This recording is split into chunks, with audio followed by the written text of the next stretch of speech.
Probability number 2, frequency tables and probability. So example 1, in a survey of 106 juniors and 114 seniors responded.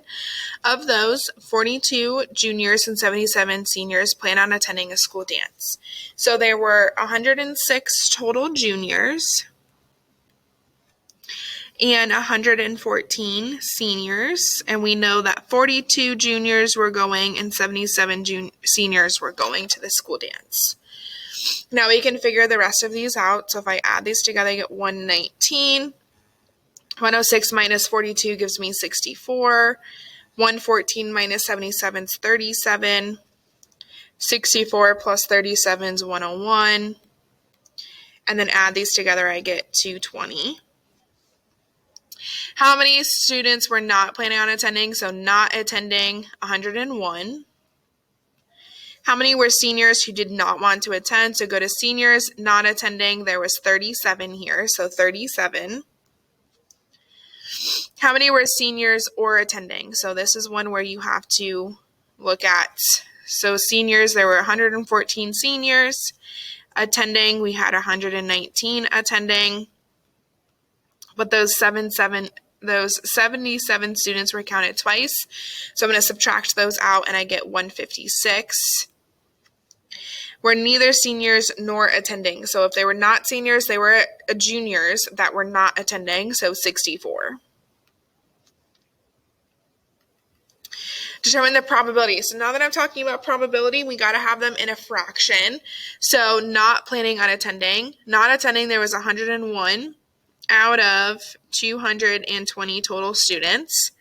Was a senior who did not want to attend. So out of our seniors, 37 did not want to attend. So it would be 37 over 114 because I had 114 total seniors there. And then was a junior or attending. So for juniors, we had 106 students. 119 students wanted to attend. And then that 42 would be our overlap there. So I'm going to subtract that out. And I would get 183 out of 220. And then was a junior. We had 106 juniors out of 220 total students.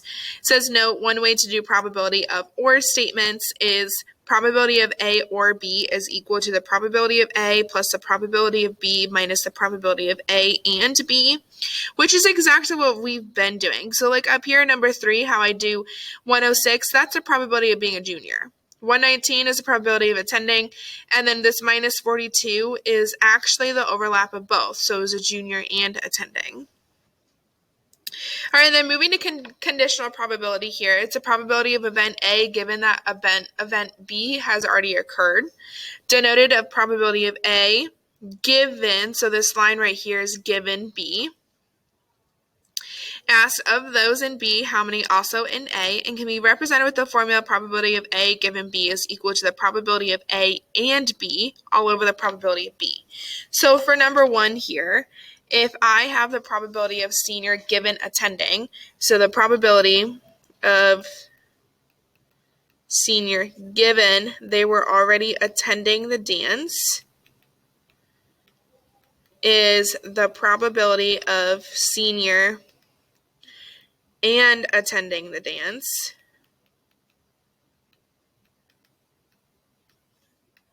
all over the probability of attending.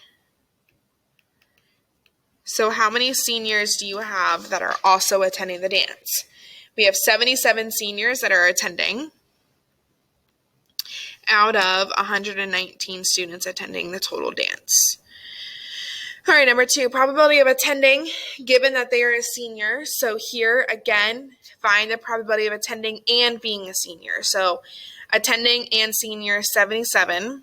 But our denominator now is just senior, and we have 114 seniors. Probability of not attending, we have 101 students that do not want to attend, but it's a probability, so I'm writing it into a fraction.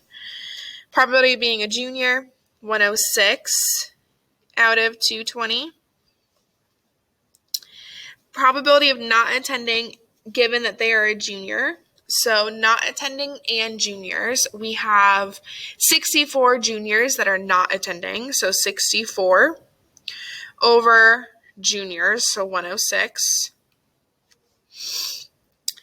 6, probability of junior given attending, so find the probability of being a junior and attending. So junior and attending is 42 over 119 students that are attending. Probability of being a junior given that they are a senior, well, you cannot be both. You cannot be a junior and a senior at the same time, so that is not possible, so I'm just going to put 0 there.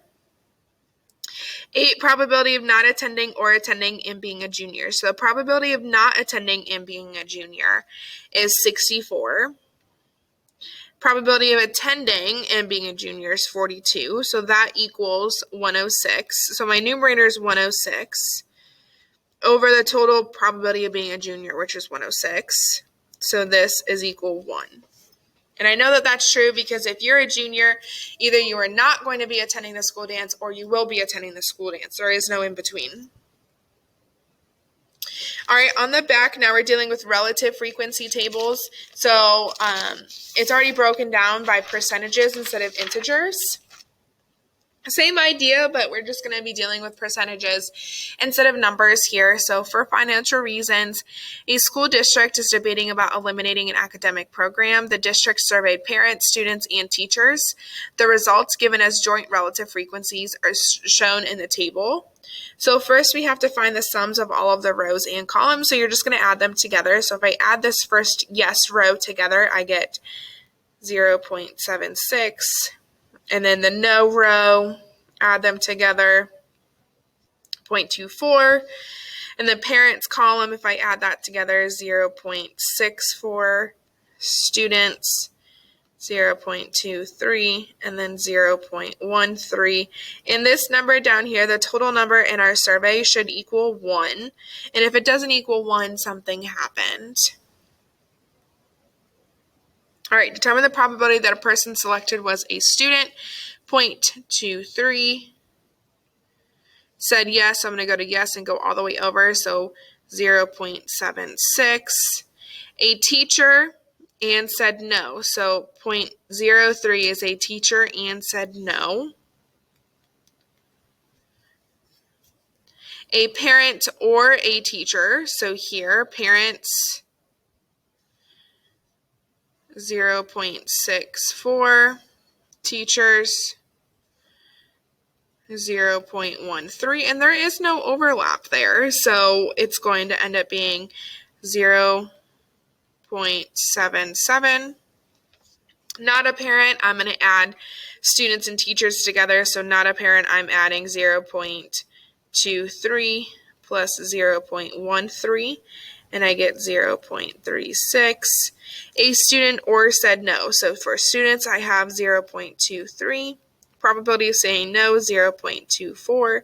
And then the overlap student and said no is 0.15. So that is equal to 0.32. All right, so number 7, a parent given that they voted no. So find the probability of a parent and no vote. So parent and no vote. So if I go up here, parent and no vote, there's my numerator, 0.06, all over no vote, and I had 0.24 no votes. Voted no given that they were a parent, so no and parent, again, 0.06, but now my denominator is just parents, which is 0.64. 9 voted yes given a student or a teacher. So yes, vote for student is 0.08, and yes, vote for teacher is 0.110, so plus 0.10, which is 0.18. And then probability there was student or a teacher, so I'm going to add together 0.23 and 0.13, which ends up being 0.36. Number 10, a student or a teacher given yes vote. So again, our numerator is going to be the same, but now our denominator is just yes vote, which is 0.76. Probability of teacher and voted yes is just 0.10. Again, I know it's probability, but if I ask for probability, it either needs to be in fraction form or percentages, and this is already in percentages because we're dealing with decimals. A teacher or voted yes. So for teachers, we have 0.13. Voted yes was 0.76. Subtract the overlap of teachers that voted yes, 0.10. And you end up getting there 0.79. And then a teacher and yes vote. So teacher and yes was 0.10 over yes, 0.76. Yes vote and teacher, so our numerator is going to stay the same, over the probability of being a teacher, which is 0.13.